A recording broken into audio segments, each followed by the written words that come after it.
दोस्तों, competition act 2002 में अब तक हमने ये जाना कि कौन कौन सी प्रैक्टिसेस एंटी कॉम्पिटिटिव प्रैक्टिसेस मानी जाती हैं और उन एंटी कॉम्पिटिटिव प्रैक्टिसेस से बिजनेसेस को बचाने के लिए एक अथॉरिटी है सीसीआई। वो हर एंटी कॉम्पिटिटिव प्रैक्टिसेस को रोकने के लिए अलग अलग रोल प्ले करती है। तो ऐसी एक एक्टिविटी के बारे में मैंने बताया, उसको हम बोल रहे हैं कॉम्बिनेशंस। तो कॉम्बिनेशंस में हमें प्राइमरली दो सेक्शंस पढ़ने हैं, सेक्शन 5 और सेक्शन 6। सेक्शंस और भी हैं, इससे पहले की क्लास में मैंने आपको बताया कि कौन कौन से सारे सेक्शंस हमें पढ़ने हैं इसके लिए। तो दोस्तों, आज की क्लास में हम सेक्शन 5 के बारे में पहले सीखेंगे। तो उससे पहले आपको ये जान लेना चाहिए, जब हम बोलते हैं कि दो कंपनीज ने आपस में कॉम्बिनेशन फॉर्म कर लिया, तो उन्होंने क्या एक्चुअली किया होगा। मान लीजिए उन लोगों ने अपने एसेट्स को कंबाइन किया। मान लीजिए एक कंपनी ने दूसरी कंपनी के शेयर्स को एक्वायर कर लिया। जब आप एक कंपनी के सब्सटेंशियल शेयर एक्वायर कर लेते हैं तो आप उस कंपनी की मैनेजमेंट को कंट्रोल कर सकते हैं। ये आप सब जानते हैं, कंपनीज एक्ट आपने पढ़ा हुआ है सबने। और तीसरा, वो आपस में मर्ज कर ले। ठीक है, मैं इन तीनों के प्रैक्टिकल लाइफ से एक एक एग्जांपल आपको दे देता हूं ताकि आप कंसेप्ट को समझें। देखो, इंडिया में ऑटोमोबाइल सेक्टर की बात करते हैं तो यहाँ maximum share 60% share, market share तो किसके पास है? मारुति सुजुकी लिमिटेड के पास है। तो मारुति सुजुकी के पास 60% शेयर है। उसको compete करने के लिए इंडिया में दो कंपनीज ने अपने एसेट्स को कंबाइन किया। आपने सुना होगा, फ्रेंच कंपनी है रेनो। ठीक है, वैसे उसको अंग्रेजी में प्रोनाउंसिएट करेंगे तो रिनोल्ट, रिनोल्ट नहीं है, वो रेनो कंपनी है, रेनो उसका प्रोनाउंसिएशन है। और दूसरी कंपनी है, जापानीज कंपनी है, निसान। तो उन दोनों ने देखा कि हमने यहाँ पे मारुति से compete करना है, तो मारुति से compete करने के लिए हमें क्या करना पड़ेगा? अपने एसेट्स को कंबाइन कर लिया उन लोगों ने, कॉम्बिनेशन बना लिया। कहते हैं कि हम एक ही फैक्ट्री लगाएंगे, क्योंकि हमारी इतनी डिमांड नहीं है इंडियन मार्केट के अंदर हमारी कार्स की कि हम अलग अलग फैक्ट्री लगाएं। अलग अलग फैक्ट्री लगाएंगे तो हमें मैनेजमेंट, उस फैक्ट्री के अफेयर्स को मैनेज करने के लिए मैनेजमेंट भी अलग से लेके आनी पड़ेगी, एम्प्लॉयज भी अलग से लेके आने पड़ेंगे, लेबर सब खर्चा, फिक्स्ड एक्सपेंसेस, वेरिएबल एक्सपेंसेस हमें सेपरेटली बियर करने पड़ेंगे। तो उन लोगों ने साउथ इंडिया के अंदर क्या लगाया? एक प्लांट लगाया और उसमें उन लोगों ने कारें बनाना शुरू किया। निसान अपना ठप्पा लगा के बेचता है और रेनो मोटर्स अपना ठप्पा लगा के बेचते हैं। ठीक है, आप उनके कारों का डीपली एनालिसिस करेंगे, आप देखेंगे कि उनके कारें ज्यादातर दिखती भी एक जैसी ही हैं, बस सिर्फ लोगों का फर्क होता है। तो इसको क्या बोलते हैं? कॉम्बिनेशन। अपने एसेट्स को कंबाइन कर लेते हैं। ठीक है, जैसे टोयोटा और मारुति ने क्या करा, एक गाड़ी आती है बलेनो। ठीक है, मारुति उसको अलग नाम से बेचती है और टोयोटा उसको अलग नाम से बेचती है। गाड़ी बिल्कुल डिट्टो सेम है, सिर्फ एक गाड़ी पे टोयोटा का मार्का लगा है और दूसरी गाड़ी पे मारुति का, सुजुकी का मार्का लगा है। तो जब दो कंपनीज अपने एसेट्स को कंबाइन कर ले तो हम बोलेंगे कि क्या कर लिया उन्होंने? कॉम्बिनेशन फॉर्म कर लिया। दूसरा, जैसे गूगल ने आईटीवी को एक्वायर कर लिया, गूगल ने आईटीवी के शेयर्स खरीद लिए सारे, तो उसको बोलते हैं एक्विजिशन, टेक ओवर। या दो कंपनीज आपस में मर्ज कर ले, तो इसका बहुत अच्छा एग्जांपल है, जियो से फाइट करने के लिए आइडिया और वोडाफोन ने अपने को मर्ज कर लिया, तो एक नई कंपनी फॉर्म हो गई। ठीक है, तो यहाँ पे हम इस सारी नॉलेज के साथ एक बार सेक्शन 5 की लैंग्वेज को सीखने की कोशिश करेंगे।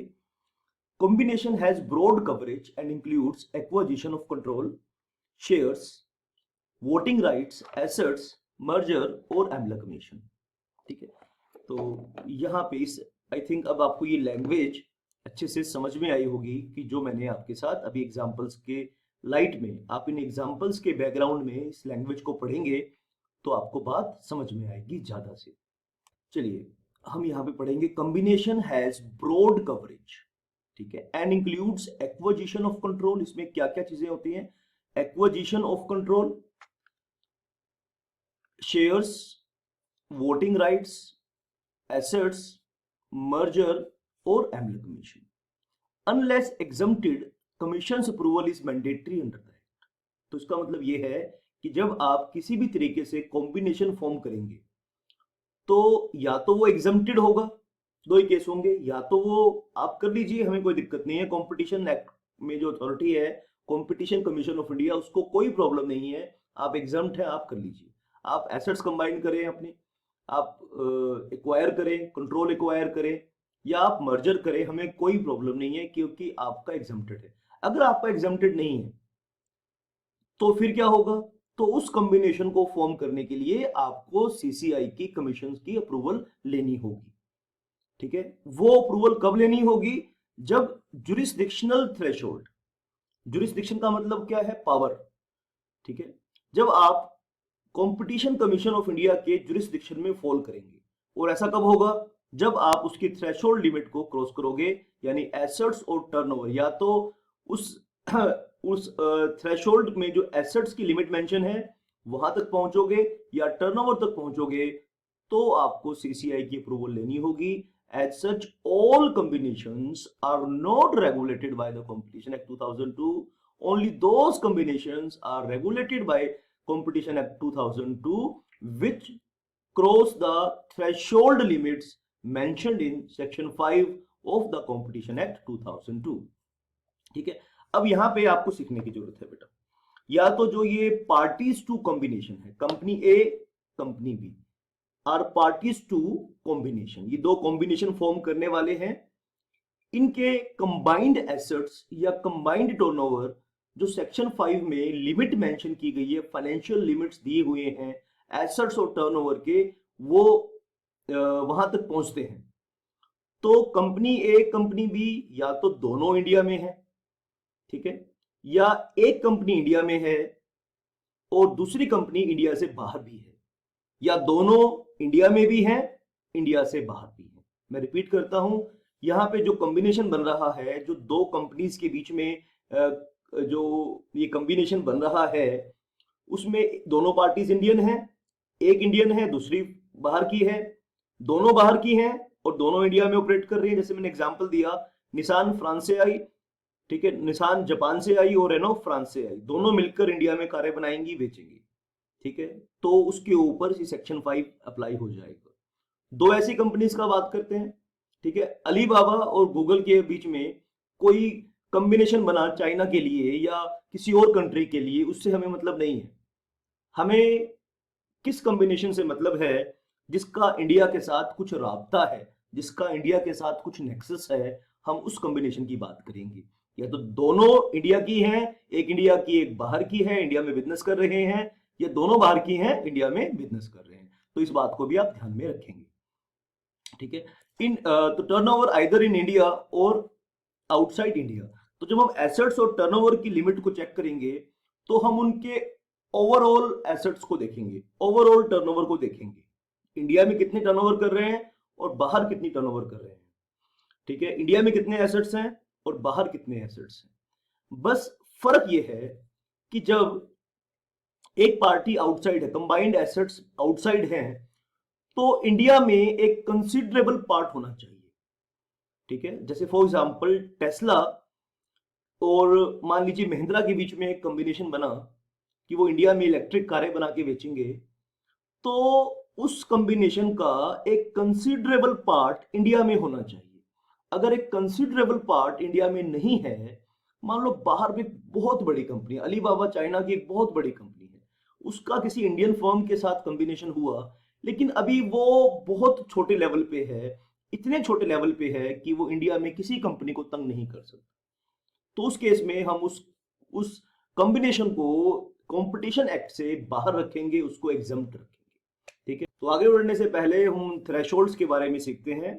तो दोस्तों, आपको ये बात पता होनी चाहिए सबसे पहले, ये जो थ्रेशोल्ड लिमिट्स आप पढ़ेंगे, ये परमानेंट नहीं है, ये समय समय पर रिवाइज गवर्नमेंट करती रहती है। तो आप जब भी ये इस लेक्चर को देख रहे हैं तो मेक श्योर करिए कि आप करंट लिमिट देख रहे हैं। आप जब भी मेरे इस लेक्चर को देखेंगे आज से, ठीक है, जब जो भी आपका एग्जाम है, जो भी आपका जिस भी अटेम्प्ट को आप कर रहे हैं, उससे पहले मेरे को व्हाट्सएप करके मेक श्योर कर लेना कि जो थ्रेशोल्ड लिमिट मैंने इस सेक्शन में डिस्कस की हैं, इस वीडियो में डिस्कस की हैं, वो आपके अटेम्प्ट के लिए वैलिड है, लागू होती है कि नहीं होती है, ये बात आपने ध्यान रखना है। अभी पिछली बार जो ये लिमिट्स रिवाइज की गई थी, ये 4 मार्च 2016 को की गई थी, ठीक है। और 2017 में कुछ नया कंसेप्ट इसमें इंट्रोड्यूस किया गया था, उसकी चर्चा बाद में करेंगे। पहले आइए हम इन थ्रेशोल्ड लिमिट्स को सीखने की कोशिश करते हैं। मार्च 4, 2016 सेंट्रल गवर्नमेंट इशूड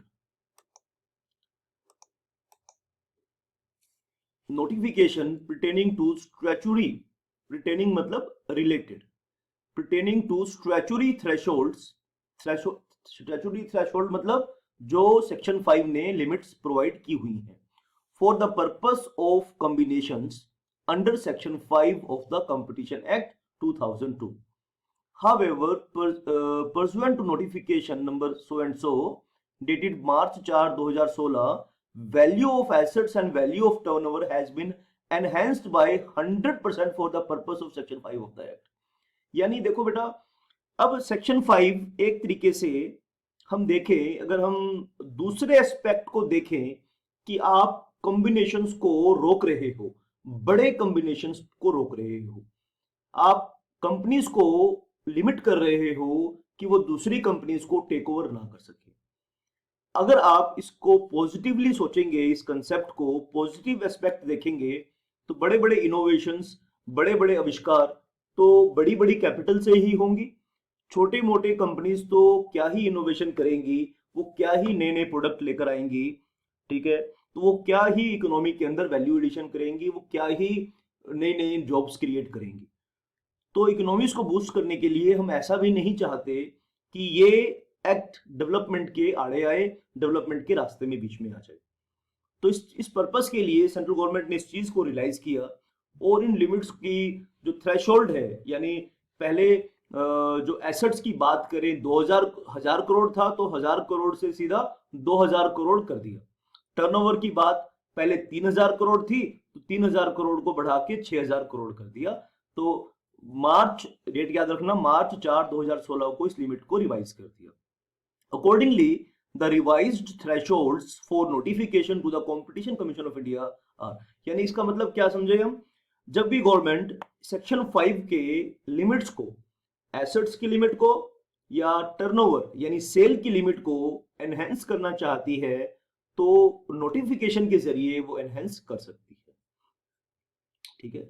तो शाबाश, तो आप इस चीज को समझेंगे, यानी सेंट्रल गवर्नमेंट के पास पावर है कि सीसीआई को, जब आप कॉम्बिनेशन फॉर्म करेंगे तो सीसीआई को आपने नोटिस देना होता है कि हम ये कॉम्बिनेशन कर रहे हैं, हमारी एसेट्स ऐसे है, टर्नओवर ऐसे है, तो आप हमें अप्रूवल दीजिए। तो सीसीआई को नोटिस देने, कब आपको सीसीआई को नोटिस देना पड़ेगा, जब आपके अकॉर्डिंग आपकी थ्रेशोल्ड वहां तक जा रही है, आपकी एसेट्स वहां तक जा रहे हैं या आपकी टर्नओवर वहां तक जा रही है। तो इसको, इस लिमिट को central government revise time to time करती रहती है। तो यहां पे अब इस टेबल को हम समझने की कोशिश करेंगे। इस टेबल में थ्रेशोल्ड लिमिट्स प्रोवाइडेड है, या तो ये एंटरप्राइज लेवल पर है, यानी दोनों पार्टीज एंटरप्राइज लेवल है, यानी एक कंपनी इधर है, एक कंपनी उधर है, या फिर ये ग्रुप लेवल पर है, एक ग्रुप दूसरी कंपनी के साथ, एक कंपनी के साथ कॉम्बिनेशन फॉर्म कर रहा है, या दोनों तरफ ग्रुप ऑफ कंपनीज है, एक तरफ भी एक ग्रुप ऑफ कंपनीज है, दोनों तरफ भी एक ग्रुप ऑफ कंपनीज है, और उनका आपस में कॉम्बिनेशन हो रहा है। तो ग्रुप लेवल पर अलग से पढ़ेंगे, एंटरप्राइज लेवल पर अलग से पढ़ेंगे, बीच में और है, तो इन दोनों को आपने आपस में मिक्स नहीं करना। तो इन दोनों को फर्दर हम दो पार्ट पे डिवाइड करेंगे, ठीक है। समझ में आ रही बात की नहीं आ रही? तो यहां पे, यानी अगर हम एंटरप्राइज लेवल पे कर रहे हैं तो उसको फर्दर दो पार्ट पे हम डिवाइड करेंगे, इंडिया और वर्ल्ड वाइड, ठीक है। जब हम इंडिया, यानी दोनों कंपनीज इंडिया से बिलोंग करते हैं, तो सिर्फ हम उनकी इंडियन एसेट्स को देखेंगे, इंडियन टर्नओवर को देखेंगे। अगर वो वर्ल्ड वाइड है, यानी एक से ज्यादा देशों में ऑपरेट कर रहा है, उसमें से एक कंपनी, तो उनकी फिर हम इंटरनेशनल एसेट्स देखेंगे, वर्ल्ड वाइड उनकी एसेट्स देखेंगे, वर्ल्ड वाइड उनकी हम टर्नओवर देखेंगे। और ऐसा भी हम करेंगे ग्रुप लेवल पर भी।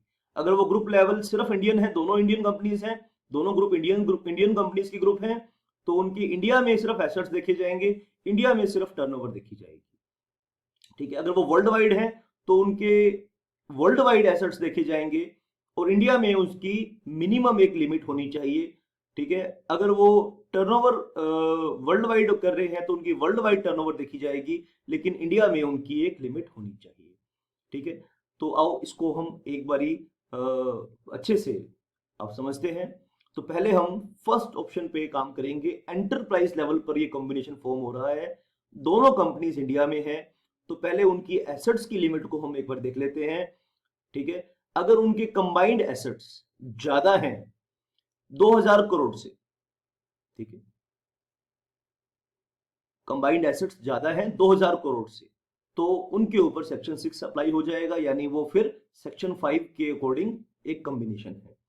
ठीक है, जैसे कंपनी ए कंपनी बी, ठीक है, कंपनी ए कंपनी बी दो कंपनीज हैं, और क्या हो रहा है ध्यान से सुनिए, मैं समझाने के लिए आपको बता रहा हूं।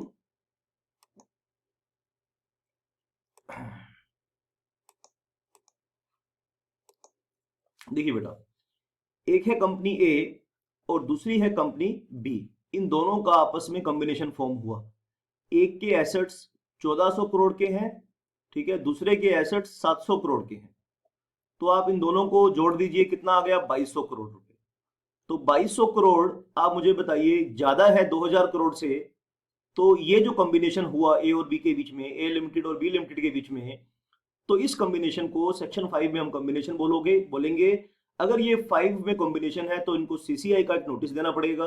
यानी नोटिस देने का मतलब क्या है, यहाँ पे notice to Competition Commission of India का मतलब यहाँ पे ये है कि इनको सीसीआई को नोटिस देके उनसे पहले अप्रूवल लेनी है, सीसीआई की रजामंदी लेनी है कि भाई हम ये कॉम्बिनेशन करने जा रहे हैं, क्या हम कर लें, आपको दिक्कत तो नहीं है। तो यहाँ पे आपको बेटा समझना होगा, फिर यहाँ पे डीजी एक्टिवेट कर देगा, सीसीआई देखेगा पहले प्राइमा फेसिया केस कि हाँ यार ये मर्जर कर रहे हैं, और ऐसे ये फिर सीसीआई एक बारी प्राइमा फेसिया देख लेगा कि ये वर्टिकल मर्जर कर रहे हैं या हॉरिजॉन्टल मर्जर कर रहे हैं।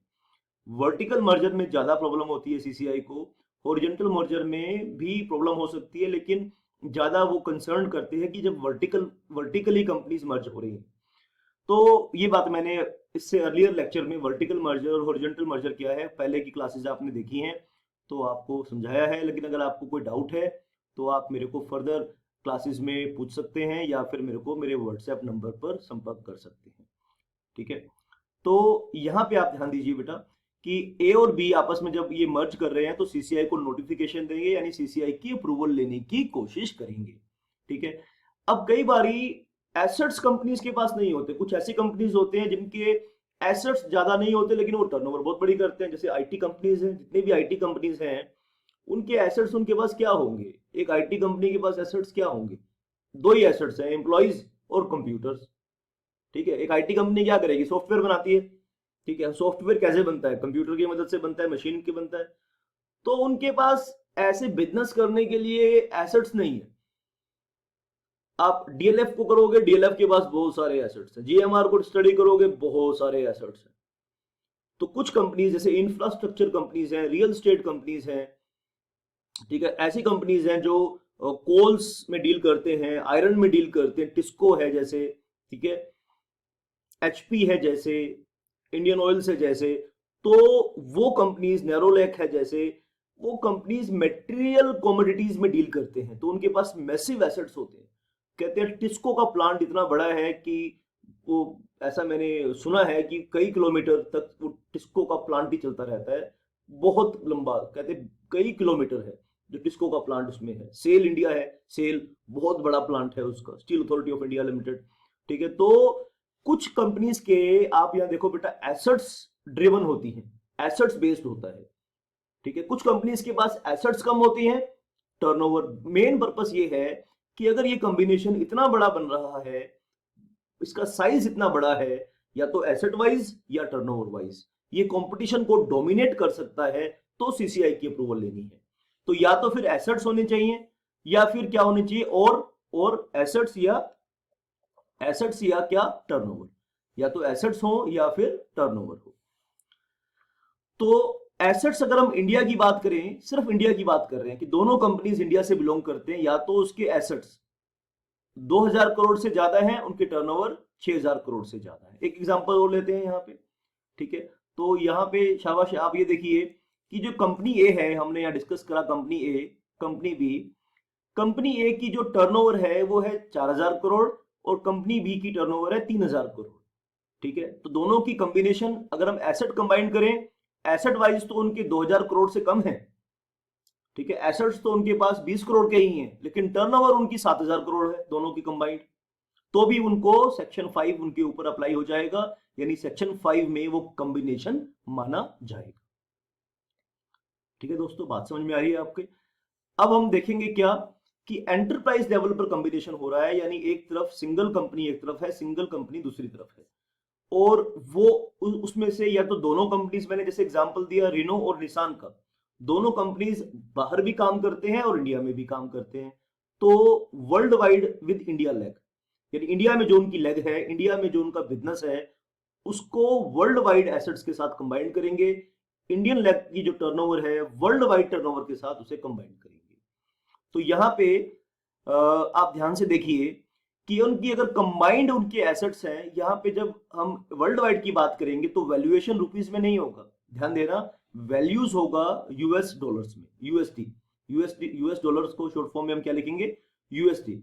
यानी उनकी जो कंबाइंड उनके जो एसेट्स हैं वो US dollar 1 billion with at least 1000 crore rupees in India. यानी उनकी जो कंबाइंड है उनकी वैल्यूएशन बिलियन में होगी, लेकिन इंडिया में उसे हम कॉम्बिनेशन तब मानेंगे जब उनकी इंडियन लेग के पास 1000 करोड़ से ज्यादा एसेट्स हों।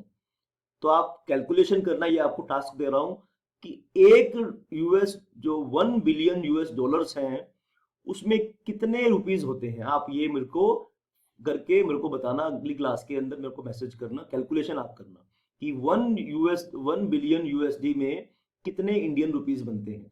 आप जरा डॉलर का करंट रेट चेक करके थोड़ा सा एनालिसिस करना फॉर फन पर्पस, है ना। अब उसमें से यूएसडी 1 बिलियन डॉलर्स में से, यूएसडी 1 बिलियन में से इंडिया में उनके पास एसेट्स कितने होने चाहिए? 1000 करोड़ उनके एसेट्स होने चाहिए। एंड अगर हम उसकी एसेट्स की बात ना करें या फिर उसकी बात करें टर्नओवर की, दोनों में से कोई एक होगा तो भी वो सेक्शन 5 में फॉल कर जाएगा। कंबाइंड टर्नओवर, ठीक है, मतलब आउटसाइड इंडिया बिजनेस और इंडिया बिजनेस दोनों को कंबाइंड कर दें तो उनकी टर्नओवर होनी चाहिए यूएसडी 3 बिलियन। ठीक है, यूएसडी 3 बिलियन से ज्यादा, तो इसका ये इस निशान का मतलब क्या है? More than. ठीक है, बट एटलीस्ट इंडिया में क्या होनी चाहिए? जो इंडियन टर्नओवर है एटलीस्ट मोर देन, जो उनकी टोटल टर्नओवर है more than 3000 crore in Indian rupees. समझ में ये बात की नहीं आई? तो इस चीज को आप ऐसे समझिए, या तो एसेट्स या टर्नओवर। आई थिंक इन दोनों में से, दोनों के बीच में देखो और है, यहां दोनों के बीच में क्या है? और है। तो दोनों में से एसेट्स या टर्नओवर में से कोई भी थ्रेशोल्ड लिमिट ब्रीच होगी तो सेक्शन 5 में कॉम्बिनेशन मान लिया जाएगा। सेक्शन 5 में जो कॉम्बिनेशन अगर मान लिया जाएगा तो फिर सेक्शन 6 अप्लाई हो जाएगा। ठीक है, तो ग्रुप लेवल पर क्या है ये? यानी एक साइड ग्रुप है, दूसरी साइड भी ग्रुप है, एक साइड एक ग्रुप है, दूसरी साइड एक कंपनी है। ठीक है, कोई भी कॉम्बिनेशन बन सकता है इस तरीके से। तो इंडियन लेग में उनकी जो टोटल एसेट्स हैं वो मोर देन 8000 करोड़ हैं और टर्नओवर है मोर देन 24000 करोड़। ठीक है, अगर दोनों पार्टीज इंडियन हैं, तो अगर दोनों पार्टीज वर्ल्ड वाइड हैं तो यूएसडी 4 बिलियन कंबाइंड टर्नओवर से ज्यादा है, लेकिन इंडिया में उनके एसेट्स पहले देखेंगे यूएसडी 4 बिलियन से ज्यादा है। ठीक है, अगर यूएसडी 4 बिलियन से ज्यादा आई फिर इंडिया चेक करेंगे, इंडिया में मोर देन 1000 करोड़ होनी चाहिए। ठीक है, अगर वो मोर देन यूएसडी डॉलर, पहले चेक करेंगे कि USD dollar world wide turnover कितनी है। अगर world wide turnover 12 USD billion 12 USD billion से ज्यादा है तो फिर हम इंडिया में चेक करेंगे कि इंडिया में कितनी है। इंडिया में अगर 3000 करोड़ से ज्यादा है तो वो सेक्शन 5 का कॉम्बिनेशन हो जाएगा। अगर वो सेक्शन 5 का कॉम्बिनेशन है तो सेक्शन 6 उसके ऊपर अप्लाई हो जाएगा। दोस्तों इसको आप ढंग से ना एनालिसिस करना, इसके ऊपर बैठ के जरा सोचना, तो कुछ डाउट्स आपके माइंड में आने चाहिए। अगर कोई डाउट आपके माइंड में नहीं आया, क्वेश्चन आपके मन में नहीं आया, तो या तो आपने ध्यान से मेरी बात सुनी नहीं है, या फिर मैंने बहुत अच्छा पढ़ाया होगा तो आपको डाउट नहीं आया। अब यहाँ पे इस कंसेप्ट को हम आगे लेके चलते हैं। अब इसका ये जो कंसेप्ट है ये, अब इंडिया के अंदर क्या है कि भाई लोगों को बिजनेस बढ़ाना है, ग्लोबल इन्वेस्टमेंट लेकर आना है। आप खुद ही बनाओ, खुद ही बेच दो, अपने में ही बेच दो, खुद ही खा पी जाओ। उससे आपको फॉरेन रिजर्व्स नहीं मिलते, आपको फॉरेन एक्सचेंज नहीं मिलती, बाहर की करेंसी नहीं मिलती, डॉलर्स नहीं मिलते आपको। बाहर के डॉलर्स कब मिलते हैं? या तो आपकी इंडियन कंपनीज इतनी सक्षम हो कि उनकी आउटसाइड इंडिया उनकी डिमांड होती हो, तो आपको फॉरेन करेंसी मिलती है, आपका देश पैसा कमाता है। तो एक किसी भी देश की, हम जो वेल्थ है किसी भी देश की, जो इकोनॉमी को जज करते हैं तो हम इस फैक्टर को देखते हैं। एक फैक्टर उसमें ये होता है कि उसके पास फॉरेन रिजर्व्स कितने बड़े हैं। जिस कंट्री के पास फॉरेन रिजर्व्स, अपनी करेंसी तो आप छाप छाप के फेंकते रहो, उससे क्या फर्क पड़ता है? तो फर्क कब पड़ेगा? जब आपके पास डॉलर्स होंगे। तो डॉलर्स कैसे कमाएंगे, कैसे कमाएगा इंडिया? डॉलर्स कैसे कमाएगा? या तो इंडियन कंपनीज इस लायक हों कि उनके प्रोडक्ट की डिमांड हो, या जो बाहर की बड़ी बड़ी कंपनीज हैं जिनके पास भर भर के डॉलर्स हैं, वो इंडिया में इन्वेस्ट करें। तो ये सेक्शन बीच में आड़े ना आ जाए, तो एक कंसेप्ट इंट्रोड्यूस किया गया, डी मिनिमिस एग्जम्पशन। डी मिनिमिस एग्जम्पशन यानी जो बड़ी बड़ी मल्टीनेशनल कंपनीज हैं, जैसे गूगल है, एप्पल है, माइक्रोसॉफ्ट है, तो अगर वो इंडिया में आके बिजनेस करते हैं तो हम उनको ये अश्योरेंस कर रहे हैं कि 5 साल तक हम आपके ऊपर ये इंडियन कंपटीशन एक्ट अप्लाई नहीं करेंगे। अगर 5 साल के बाद अगर हम आपके ऊपर अगर अप्लाई करेंगे तो 5 साल के बाद, 5 साल तक आपको छूट है। 5 साल तक आप यहाँ पे इन्वेस्टमेंट करिए, हम आपको तंग नहीं करेंगे। कंपटीशन एक्ट आपको रास्ते में, आपके बिजनेस के रास्ते में नहीं आएगा। तो इसके लिए मार्च 27 2017 को एक नोटिफिकेशन दिया। दोस्तों इस नोटिफिकेशन के बारे में हम चर्चा करेंगे, लेकिन पहले आप मेरी ये बात सुनिए। पहले आप इस टेबल को एनालिसिस करना, जो मैं बात पहले कर रहा था, इसमें इसको, इस कंसेप्ट को पढ़ने से पहले मैं आपको ये जानना चाहता हूं कि आप इस टेबल को डीपली एनालाइज करें, ठीक है, डीपली एनालिसिस करें, और इसमें ये आप देखें, ठीक है, कि ये जो एसेट्स हैं, टर्नओवर है, आप देखेंगे एसेट्स और टर्नओवर का रेशियो 1:3 का है। ठीक है, 1:2, यानी अगर एसेट्स 1 रुपए की है तो टर्नओवर 3 रुपए की मान रहे हैं। देखो एसेट्स 2000 करोड़ के हैं तो टर्नओवर 6000 करोड़। तो ये आपको मेमोराइज करने के लिए, याद रखने के लिए एक फॉर्मूला बता रहा हूं, ताकि आप कंफ्यूज ना हो जाए। मान लीजिए आपको एग्जाम में एसेट्स तो याद रहा लेकिन आप टर्नओवर भूल गए, तो आप कह रहे हो कि नहीं नहीं सर हम तो ये याद रख लेंगे, छोटी सी बात है। बेटा छोटी सी बात आपको अभी लग रही है, आप उस दिन के बारे में सोचो जब आपको पूरी बुक याद रख के एग्जाम देना है। तो कई बारी उस हड़बड़ाहट के अंदर, उस जल्दबाजी के अंदर, उस डर के अंदर, एग्जाम फियर के अंदर स्टूडेंट्स लिमिट्स भूल जाया करते हैं। तो आप इस लिमिट को ना भूलें, तो मैं आपको एक एक आपको मेमोरी टिप दे रहा हूं। आप देखेंगे कि कहीं भी आप देखें एसेट्स और टर्नओवर का रेशियो, अगर एसेट्स 2000 करोड़ की, टर्नओवर 3000 करोड़ का, एसेट्स यूएसडी 1 बिलियन तो टर्नओवर यूएसडी 3 बिलियन, ठीक है। तो और उसमें इंडियन एसेट्स हैं वो 1000 करोड़, तो इंडियन एसेट्स टर्नओवर की केस में 3000 करोड़, सॉरी टर्नओवर 3000 करोड़। तो आप देख रहे हैं कि 1:3 का रेशियो चल रहा है, यानी एसेट्स 1 टर्नओवर 3। आप देख लीजिए नीचे 8000 करोड़ की एसेट्स हैं तो 24000 करोड़ की टर्नओवर है। यूएसडी 4 बिलियन की टर्नओवर है, एसेट्स हैं, तो यूएसडी 12 बिलियन की टर्नओवर है। इंडिया में 1000 करोड़ और यहाँ 3000 करोड़। तो इस फॉर्मूले को आप याद रखना कि एसेट्स और टर्नओवर के बीच में, एसेट्स और टर्नओवर के बीच में 1:3 का रेशियो चल रहा है। दोस्तों तो इससे पहले आपने कॉम्बिनेशन का मीनिंग आपके साथ बताया कि जब आप कंट्रोल करते हैं, शेयर खरीदते हैं, ठीक है, तो कंट्रोल को फर्दर एक एक्सप्लेनेशन है, इस एक्सप्लेनेशन को भी अभी साथ में हम एक बार कर लेते हैं। As per explanation A of section 5 of the act, control includes controlling the affairs of management by one or more enterprise. जब एक या एक से ज्यादा एंटरप्राइज किसी और कंपनी के मैनेजमेंट को कंट्रोल करते हैं, कैसे करते हैं? या तो ज्वाइंटली करें या सिंगली करें, ओवर अनदर एंटरप्राइज और group, one or more groups either jointly or singly over another group or enterprise, accordingly control defined under the act refer to sole as well as joint control। तो यहाँ soul control और joint control का मतलब बताया मैंने अभी आपको। यहाँ पे या तो एंटरप्राइज लेवल पर है, या एक तरफ एंटरप्राइज दूसरी तरफ भी एंटरप्राइज, एक तरफ ग्रुप दूसरी ग्रुप, एक एंटरप्राइज यानी एक एंटरप्राइज पूरे ग्रुप को कंट्रोल करना चाहती है, कर सकती है। एक ग्रुप पूरे एंटरप्राइज को कंट्रोल करना चाहता है, कर सकता है। एक एंटरप्राइज दूसरे एंटरप्राइज को कंट्रोल करना चाहती है, कर सकती है। तो ये परमुटेशन कॉम्बिनेशन आपने बड़ा ध्यान से देखना है। तो आइए अभी इस डीमिनिमाइज एक्सम्पशन को मैं आपके साथ, इस कंसेप्ट को आपके साथ डिस्कस करूंगा। आई होप पहले आप इस अच्छे से इस लेक्चर को अच्छे से समझ लीजिए। कोई भी डाउट है पहले आप मुझे व्हाट्सएप करिए, फिर हम आगे फर्दर बात करते हैं। That's it for this session. Thank you very much for watching and listening.